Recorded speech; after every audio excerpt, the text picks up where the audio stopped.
자, 시편 127편 3절 말씀. 자, 우리 다 같이 믿음으로 합독합니다. 시작. 보라, 자식들은 여호와의 기업이요 태 열매는 그의 상급이로다. 아멘. 어젯밤에 기쁜 소식을 들려왔는데요. 서현우 형 성도와 임수연 성도 사이에 아주 근사하고 멋진 아들이 태어났습니다. 궁금하실 것 같아서 제가 사진을 가져왔어요. 어제 저녁 8시 45분에 3.4kg 아들이 태어났어요. 원래 예정일이 5월 7일이었는데요. 정확하게 5월 7일 날 아이가 태어났습니다. 여러분 어때요? 여러분의 이때 기억나시나요? 여러분에게도 이런 시절이 있었잖아요. 그리고 또 여러분들에게도 이런 기쁨이 있지 않으셨습니까? 이 기쁨 생각나시나요? 아마 이 아이는 이제 부모의 관심과 정성 속에서 아마 멋지게 자라게 될 줄로 믿습니다. 자, 한번 따라하겠습니다. 잡초도 가꾸면 화초된다. 한 번 더. 잡초도 가꾸면 화초된다. 인터넷에 어떤 사람이 질문을 하나 올렸어요. 안 쓰는 화분이었는데 거기에 싹이 나가지고 물을 주고 잘 키웠더니 글쎄 거기서 꽃이 피었다는 거예요. 그러면서 이건 꽃인가요? 잡초인가요? 이렇게 올렸는데 그중에 어떤 사람이 글을 올렸는데 기르기 시작한 이상은 잡초가 아닙니다. 라고 올렸습니다. 기르기 시작한 이상 잡초가 아닙니다. 그러니까 저절로 자라면 잡초지만 관심과 정성이 담기면 화초라는 얘기죠. 우리 가정도 이와 다르지 않습니다. 누구나 가정이라는 울타리 안에서 태어나고 자라지만 가꾸지 않으면 잡초와 같은 가정입니다. 그러나 관심과 정성으로 가꾸면 여러분 가정은 화초가 되고 그 가정에 행복이라는 꽃이 피게 된다는 것을 믿으시기 바랍니다. 여러분의 가정은 잡초입니까? 화초입니까? 하나님께서는 우리가 살아갈 때 꼭 필요한 장소를 주셨습니다. 교회, 직장, 학교, 가정. 이 중에 창조자 되신 하나님이 사람을 만드신 후 그 사람에게 제일 먼저 선물로 주신 것은 가정입니다. 하나님은 엿새 동안 에덴을 창조하시고 마지막 날에 그것을 아담에게 다 허락해 주십니다. 그러나 아담은 행복해하지도 만족해하지도 않았어요. 하나님은 아담이 외롭기 때문에 만족하지 못하고 있음을 아셨고 그 아담을 위해서 다시 하와를 만들어 주셨습니다. 하와를 만나 가정을 이루게 된 후에야 아담은 비로소 행복할 수 있었습니다. 그런 의미로 여러분, 행복은요 에덴에 있는 것이 아니라 가정에 있다는 것을 믿으시기 바랍니다. 그러므로 여러분, 가정은 에덴보다 중요합니다. 따라하겠습니다. 가정은 에덴보다 중요하다. 여러분, 가정이 있어야 에덴도 에덴 될 수 있기 때문입니다. 그러므로 소중한 가정을 이루는 남편을 소중하게 여기지 않고 그 아내를 소중히 여기지 않는 것은 정말 어리석은 일입니다.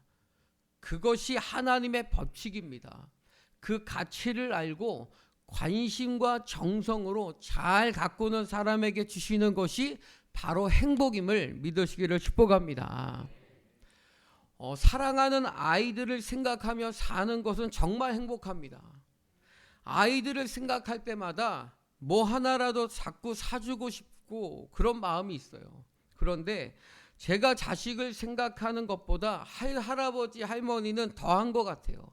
가끔씩 과일도 사다 주시고 고기도 사다 주시고 반찬도 해주시고 용돈 주시고 밭에서 상추라도 따시면 갖다 주시는 것을 보면 그런 생각을 하면서 사는 것이 그렇게 즐겁고 행복하신 것 같습니다. 근데 여러분, 하나님도 똑같아요. 자, 마태복음 7장 7절 말씀. 자, 믿음으로 합독합니다. 시작. 구하라 그리하면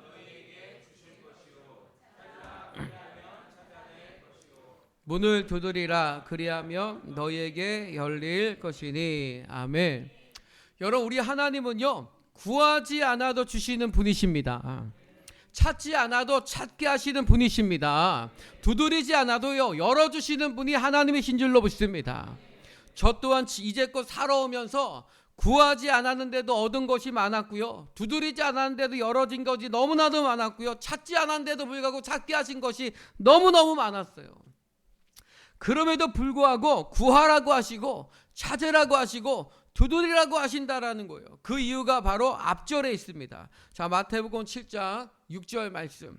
자, 믿음으로 시작. 거룩한 것을 개에게 주지 말며 너희 진주를 돼지 앞에 던지지 말라. 그들이 그것을 발로 밟고 돌이켜 너희를 찢어 상하게 할까 염려하라. 아멘.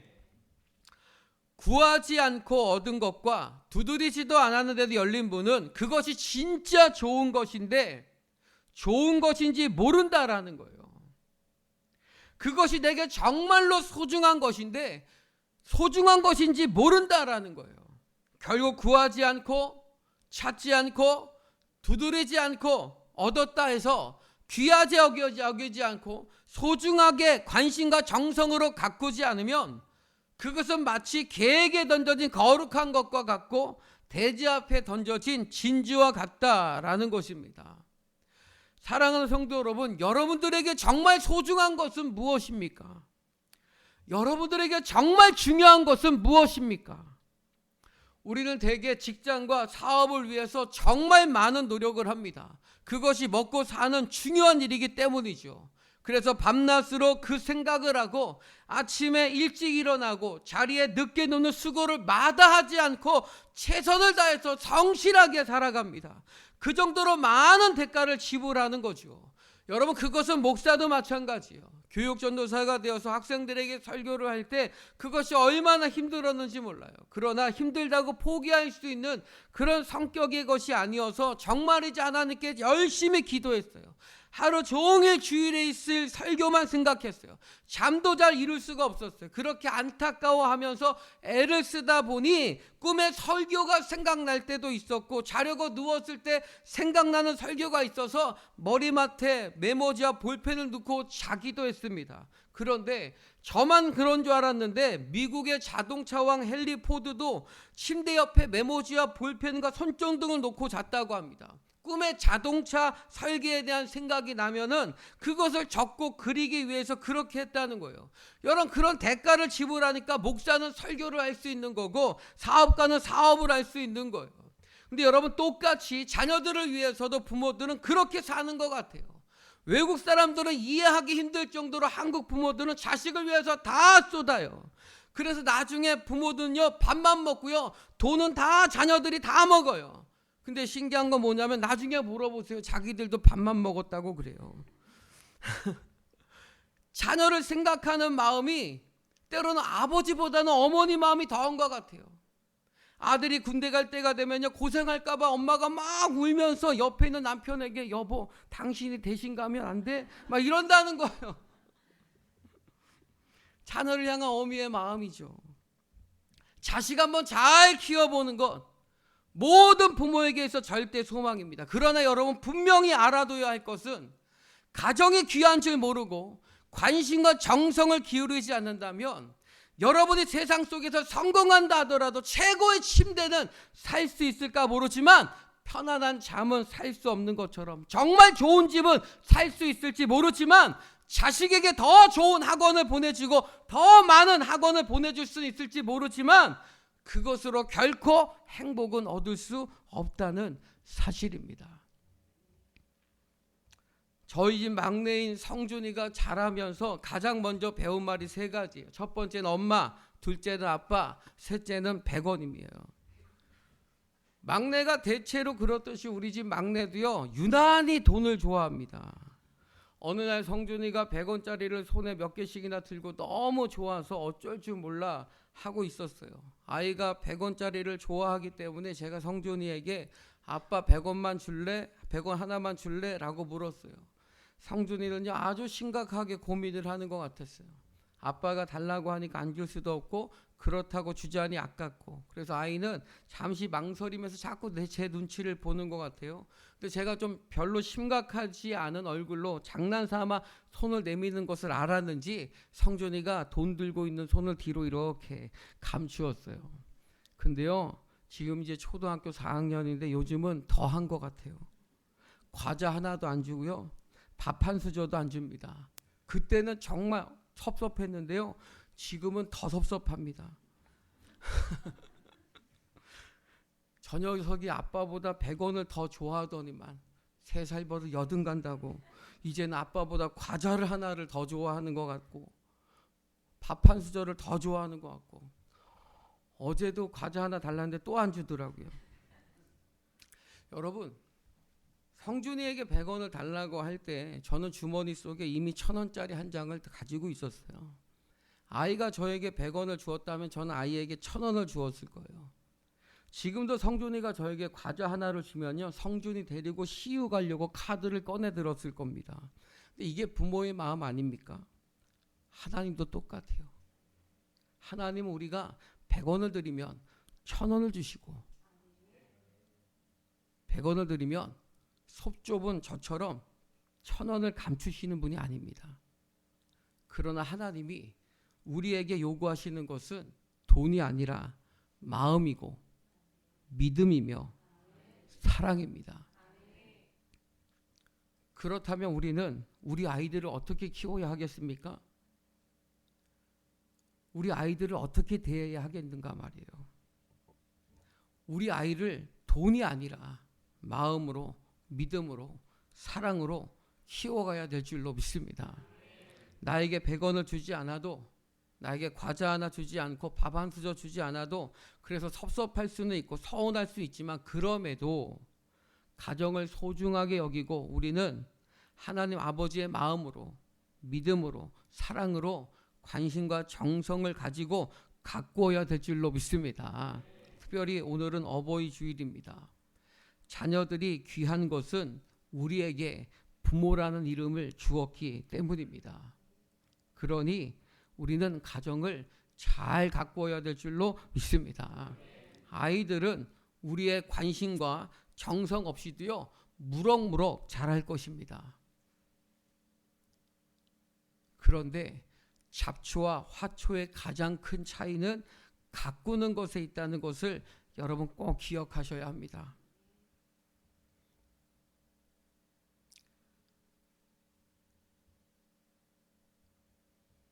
저는 여러분 모두가 우리 자녀들을 한 나라의 미래로, 한 가정의 미래로, 한 교회의 미래로 가꾸어 가시기를 축복합니다. 오늘 본문 시편 127편 3절 말씀. 자, 믿음으로 합독합니다. 시작. 보라, 자식들은 상급이로다. 아멘. 자식은 부모의 기업이 아닙니다. 여호와의 기업입니다. 그렇기 때문에 부모가 못 이룬 꿈을 이루어주는 존재가 아닙니다. 하나님의 기업을 세워가는 존재로 키워가야 합니다. 그리고 그것이 나에겐 상급이란 사실을 믿으시기를 축복합니다. 그러므로 자녀를 사랑하고 귀하게 여겨야 하는 것은 단순히 내가 낳은 자식이기 때문이 아니라, 그 자녀가 공부를 잘하고 말을 잘 들어서가 아니라 하나님이 주셨기 때문에 귀한 것입니다. 그가 혹 장애를 가진 아이라 할지라도 말입니다. 그가 혹 공부를 못해도, 내 말을 듣지 않아도 자식은 내 만족이 아니라 하나님의 기업이요 나에겐 상급임을 믿으시기를 축복합니다. 그러므로 부모들은 하나님이 주신 자녀를 맡아서 기른다고 하는 청지기 의식을 가져야 합니다. 내가 낳았지만 내 자녀가 아니고 하나님의 자녀임을 고백하고 내가 사랑하는 것 이상으로 하나님이 우리 자녀를 더 사랑하신다는 것을 믿으시기를 축복합니다.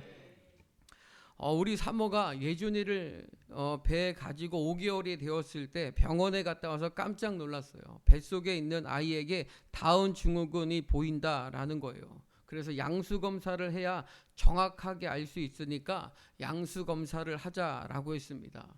그날 밤에 검사를 받기 전에 가장 먼저 선택해야 할 것은 이 아이를 낳을 것인가 안 낳을 것인가 였습니다. 그러나 너무나 분명한 것은 우리는 그 아이가 어떤 상태이든 상관없이 하나님이 주신 선물이니 낳아야 한다라는 것이었습니다. 그렇다면 혹시 우리가 생각하기에 부족한 아이가 나와도 그 아이는 선물이니 하나님이 맡기셨을 터이니 잘 키워야 한다라는 것에 서로가 동의했고, 그러니 우리 검사 받지 말고 이제부터는 태어날 때까지 병원에 가지 말자라고 했습니다. 그리고 정말로 병원에 가지 않았고 매일매일 배에 손을 얹고 아이를 축복했고 기도했습니다.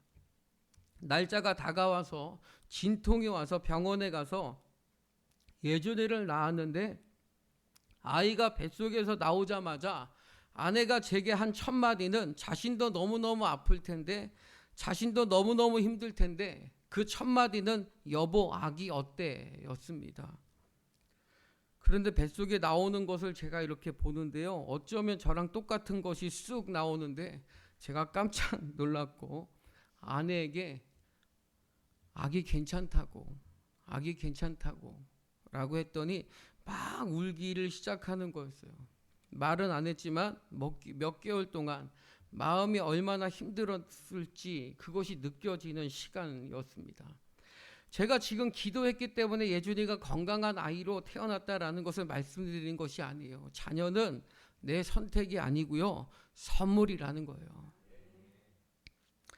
사랑하는 성도 여러분, 우리에게 너무나 소중한 가정에 자녀를 주셨으니 그 자녀 양육의 책임 또한 부모에게 맡겨졌다는 것을 여러분 기억하시기 바랍니다. 그 양육에 있어서 누군가를 무엇인가를 핑계할 수는 있지만 그렇다고 그 책임이 면해지는 것은 아니라는 거예요. 또 하나 자녀는 부모의 소유가 아니기 때문에 내 마음대로 되지도 않지만 내 마음대로 하려고 해서도 안 됩니다. 그래서 부모가 가져야 하는 마음은 자녀 앞에서 청지기 의식이에요. 그래서 이런 말이 있죠. 자녀는 귀로 배우지 않고 눈으로 배운다라는 거. 자녀들 향한 부모님들은 언제나 옳은 말을 합니다. 착하게 살아라. 거짓말하지 말아라. 행복하게 살아라. 그러나 안타까운 뭐예요? 말은 그렇게 하면서 부모는 그렇게 살지 않는다라는 거죠. 저는 정말 좋은 목사가 되고 싶고 정말 하나님에게 칭찬받고 인정받는 목회를 하고 싶습니다. 저는 그것을 위해서 지금도 꿈을 꾸고 있고 지금도 노력하고 있어요. 그러면서 같이 꿈을 꾸고 있는 것이 있는데 늙어가면서 제 아내를 더 많이 사랑하고 싶습니다. 그래서 우리 자녀들에게 내가 얼마나 아내를 사랑하는지를 보여주며 사는 것을 꿈꾸고 있습니다. 또한 우리 자녀들과 정말 좋은 친구처럼 지낼 수 있었으면 좋겠습니다. 그래서 나중에 아이들에게 멋진 상담자와 조언자가 되어주고 싶다는 것이 저의 꿈입니다. 어떻게 하면 이런 복을 받을 수 있을까? 저는 관심을 가지고 노력하며 기도합니다. 그리고 투자할 것입니다. 그리고 반드시 그러한 삶을 살 수 있도록 날마다 구하고 찾고 두드리는 살 수고를 마다하지 않으려고 합니다. 저는 우리 아이들에게 행복을 유산으로 물려주고 싶습니다.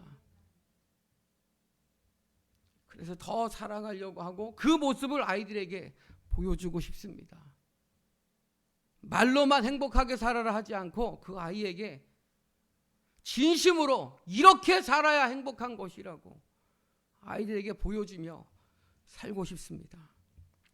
전 저만 그러지 않았으면 좋겠습니다. 자녀들이 나이가 많아도 여러분 괜찮습니다. 그 아이들에게 행복한 모습을 보여주십시오. 남편이 아내를 아끼고 아내가 남편을 아끼는 그 모습을 보여주십시오. 가꾸지 않으면 잡초입니다. 그러나 정성을 기울이고 관심을 가지면 화초될 수 있습니다. 행복은 유산입니다. 돈을 주려고 하지 마십시오. 행복을 주십시오. 그러면 그 아이는 그것으로 충분합니다. 사랑하는 성도 여러분, 가정을 소중히 여기는 소망교회 성도님들이라면 한 분도 빠짐없이 저와 동일한 꿈을 꾸고 노력하고 투자하셔서 모두 같은 복을 다 받게 되시기를 주님의 이름으로 축원합니다. 축원합니다. 기도하겠습니다.